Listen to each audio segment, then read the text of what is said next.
back to my channel. So before I get into today's vlog slash whatever this video is going to be about, I want to start off by just doing like a little length check, a little lock check, because just look at my locks, y'all. This is my head straight up. I just got a, not just, but last night I got a notification that somebody commented under one of my videos saying, you are really gorgeous. And I, went to the comment and I replied, because I replied to almost every single one of my comments. And it was underneath the I combed out my locks video, which is my most viewed video. It has 18,000 views and over like 50 comments. And I'm like, but all 50 of you girlies didn't follow me. The girl who even commented gorgeous didn't follow me. But I thank you and I appreciate the view and I appreciate the and I appreciate the comment. I really do. But go ahead and subscribe to the channel though too. Subscribe to the channel. I know I haven't put out any like hair content in a very long time, because to be honest, I don't really do my hair as often as I used to do anymore. So with having locks, so it's just, as y'all can see, I but I could use a retwist now, but I don't, with the locks, I'm just loving the naturalicity of the locks. But yeah, I wanted to say thank you all to anybody who's watched that video, and I wanted to give it just a little length check and just see like how crazy it is from 2 years what your hair can do. And this is nothing but up from here. Like, I'm where Maddie was at when she was at her 2-year mark. Because when I had met Maddie, she was already 2.5, almost 3 years in. And her locks were just as long, if not longer than this. I think they were just as long, or maybe, I don't know. We'll find some pictures and I'll look and see. But I think her hair was actually kind of shorter than mine. But y'all have seen Maddie's hair now, like it has shot, like her hair has grown so long. But anyways, yeah, I just want to do a little length check before we start. So I wanted to, y'all saw the title. I am playing in my first official basketball game in 5 years. The last time I played an official game of basketball was 2019. That was the last time I played organized basketball. And I was playing at my Division II college, Coker College in Hartsville, South Carolina. After that, I never really talked about that story, about my experience there. I might do a video on it, but I've been so far removed from it, and I've healed so much from it. And some people who probably went to school with me would be like, healed? Taylor. But you never know what anybody's going through when they're going through something, especially people who are very outgoing like myself, who tend to always, like, you could tell when I'm having a bad day, but I never wore anything on my face like I was like super sad or depressed or anything like that. I had moments, of course, that people could see, but it was never a point to where it was like, oh, maybe Taylor is troubled, or, and let me not say troubled, that's even like deeper. But anyways, I had an experience there and I didn't play basketball. I haven't played basketball since. When I stopped playing there, I just went to school, I got my degree, and I started getting into the working class. But since moving here to Sweden, I was asked to come to a practice for the 3rd Division team here at Södertälje Basketball Club. It's the same club that Maddie plays for. It's just, she plays, of course, 1st Division for the SBL, and mine is just the 3rd Division for, I want to say it's like, it's not all of Sweden, but it's majority of Sweden. We travel, we have home games and all that stuff. You don't get paid, and it's the 3rd Division. So yeah, I'm on that team. This is my first official game, and I just want to talk about how I'm feeling right now. So that way, when the end of the season comes, I can like reflect on it, I guess. So first things first, I'm extremely excited and nervous at the same time. Here's my reasons to that. I'm not nervous because I'm not confident in my skill. I've stopped playing organized basketball, but I have not stopped playing basketball or been around basketball since I stopped playing officially in 2019. I've played, of course, pickup games, and I go play pickup at the YMCA with Maddie. I go to the gym with Maddie. I've worked out. I shoot. I still do basketball things. I've coached, so I still do. Not I've coached. I've coached in the States and I coach now. So I've been around basketball still. I just haven't officially played in a game.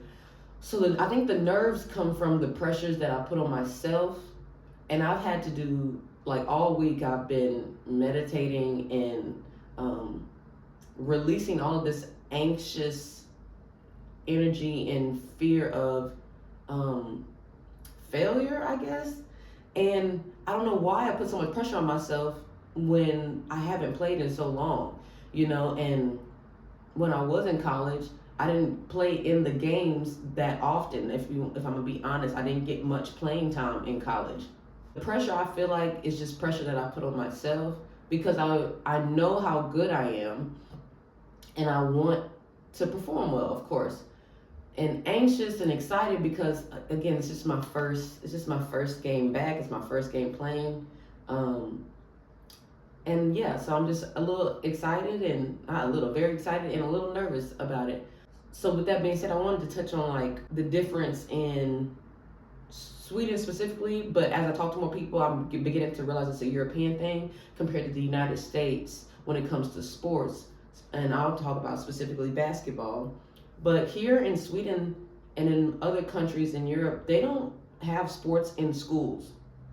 So if you live in the States, most school sports start in the 6th grade in middle school, and it goes all the way up through college. Well, here in Sweden, all they have is like a PE class or activity class, but they don't have, like, sports after school. They don't have sports teams within the school, so you have to go to clubs like SBBK and some other ones like Tereso, Hudinje. I think I'm saying that right. To, if you want to play the sport, to go work out, join a team, and all that stuff. And because there's that difference in the United States, also in the United States, you can start your kids off really young playing at the YMCA or little recreational places. And we start kids off so young playing sports that it's kind of instilled in us as Americans to be athletes and want to be the best. Whereas in Sweden and other European countries, it's not any pressure to, like, be the best. It's not any pressure to go hard, honestly. My girls, I coach 14-year-olds and 10-year-olds. The 10-year-olds only practice 2 times a week, which is normal, and the 14-year-olds practice 3 times a week. And they complain sometimes, about having, not having 3 practices, but just complain about, like, running within practice. And mind you all, their practices are only an hour and 15 minutes long. My practice with my Division 3 team is only 45 minutes to an hour long because most of us on my team are older and they haven't played in a long time, or they suffered from injuries. And they just want to keep playing the game because they love it so much.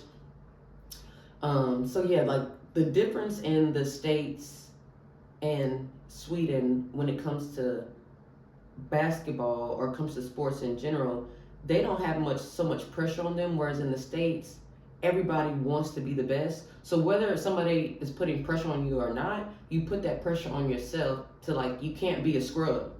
You know what I'm saying? Like, you can't be a scrub. If you are, like, you go into a role, on the team. And if you're okay with that, you're okay with that. But you understand, like, I'm not gonna get much playing time. Like, if I want to play, I gotta get better.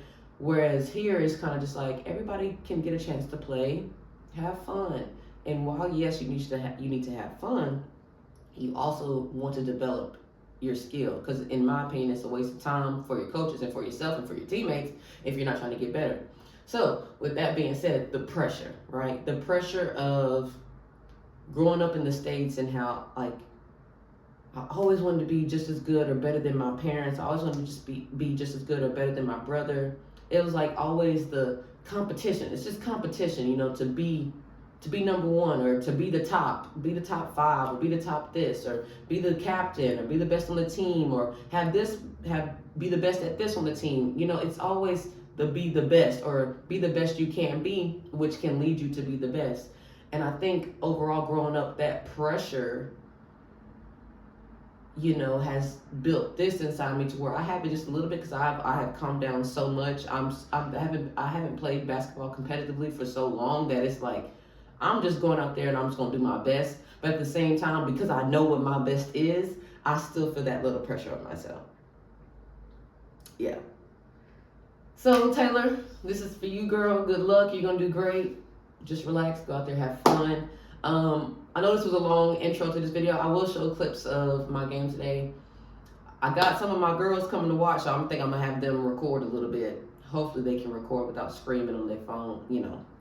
Hopefully we get some good footage. But yeah, I'm just gonna go out there and have fun. Yeah, go ahead and subscribe to this channel if you haven't already subscribed. If you made it this far into me talking, you kind of wanted to hear what I had to say, and I appreciate that. So yeah, go ahead and subscribe to my channel. Go ahead and leave a comment right now. And go ahead and share this video as well to somebody who you know who used to play a sport, doesn't play it anymore, or had a bad experience in college and it kind of deterred them away from the sport. And just show them this video. Show them how, like, even after a certain amount of time, no matter how old you are, no matter how far removed you've been from the sport, does not mean you have to stop. You may not be doing it to the level that you used to be doing it, but you don't have to let anybody or anything stop you from doing something that you love to do. And that's what I'm doing with this, I guess. Now that I'm saying it out loud. Like, I'm reclaiming my time. I'm reclaiming something that I love to do. And it's not just basketball, but it's competing. I love to compete. Like, y'all know I've been playing tennis back in the States, and I wasn't playing basketball competitively. But tennis was that to make me compete. And this is now this to make me compete. And that's what I love to do, is compete. And so, yeah. Don't let anybody stop you from doing what you want to do. All right? All right. So I'll see y'all at the game. Trust in me. I can, you said I can trust in you. I can, you can trust in me. You can, I'm fucking on hard rock. I got your favorite rapper locked. I heard it goes whack, goes whack, goes whack, goes whack, goes whack, goes whack. Smoking on my back.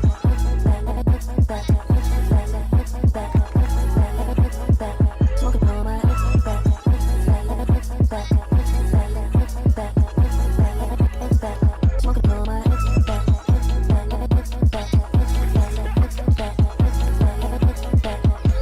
on my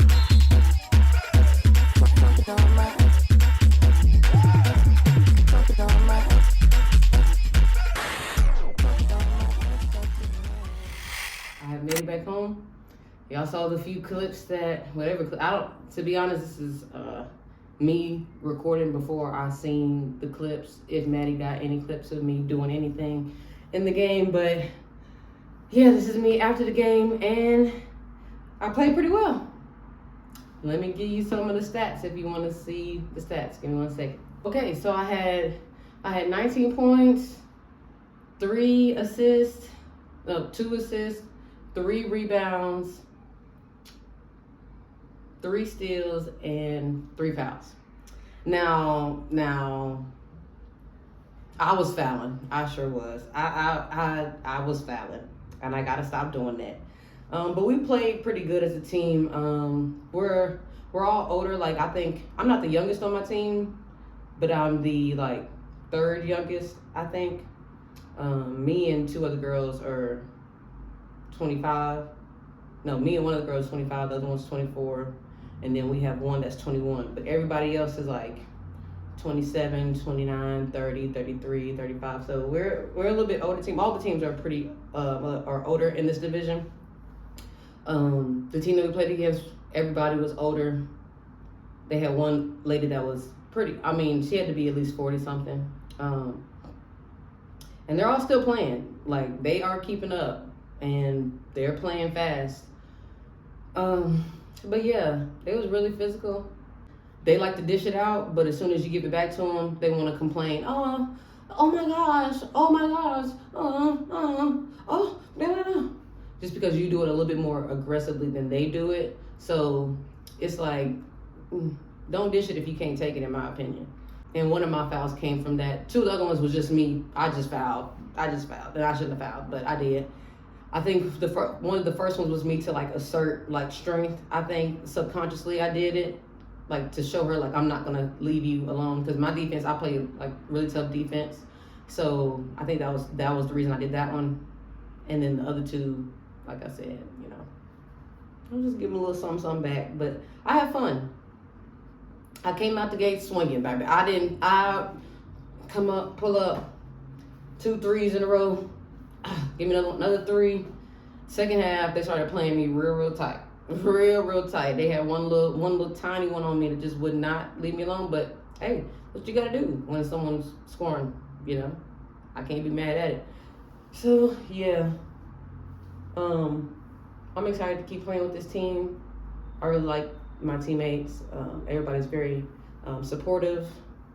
And I just love when like they're talking to each other in Swedish and they see me like kind of like not engaged because I don't know what they're saying, and then they go, English, somebody say it in English, and they say it in English for me. It's so nice. But yeah, so that concludes this video.